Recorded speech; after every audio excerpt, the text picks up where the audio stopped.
This is an important hearing on FOIA, or the Freedom of Information Act. When Congress enacted FOIA more than 40 years ago, the watershed law is ushered in a new and unprecedented era of transparency in government. And 4 decades later, FOIA continued to give citizens access to the inner workings of their government and to guarantee the right to know for all Americans.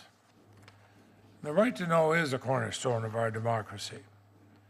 Without it, citizens are kept in the dark about key policy decisions that directly affect their lives.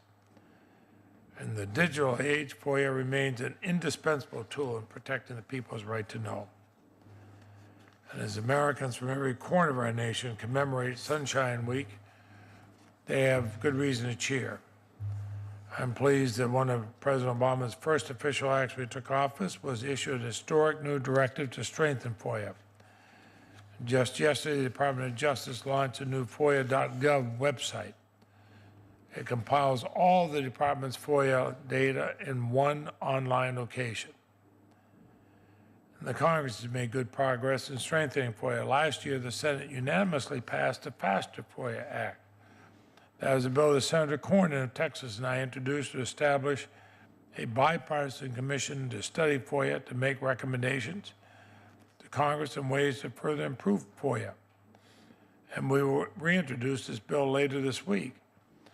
The reason Senator Cornyn and I have joined together for years now on strengthening FOIA, we go on the assumption that no matter whether you have a Democratic or Republican administration, whoever is there is going to be glad to talk about the things that go right, not quite so eager to talk about things that might not have gone right.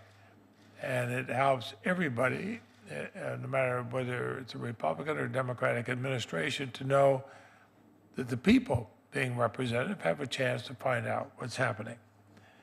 And there's reason to cheer the recent unanimous decision by the Supreme Court in Federal Communications Commission versus AT&T, concluding that corporations do not have a right of personal privacy under the Freedom of Information Act. And that, again, makes our government more open and accountable to the American people. Government is still not as open and as accessible as I'd like to see it, and many of us would. The implementation of FOIA continues to be hampered by the increasing use of exemptions, especially under Section B3 of FOIA.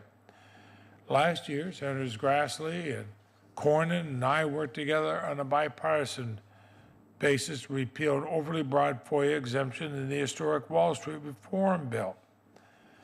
But it's also essential American people have a FOIA law that's not only strengthened by reform, but properly enforced.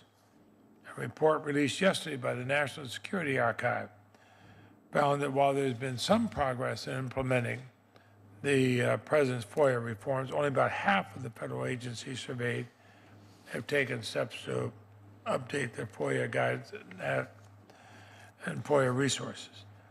And FOIA delays continue to be a problem. 6-year-old delays are far too much.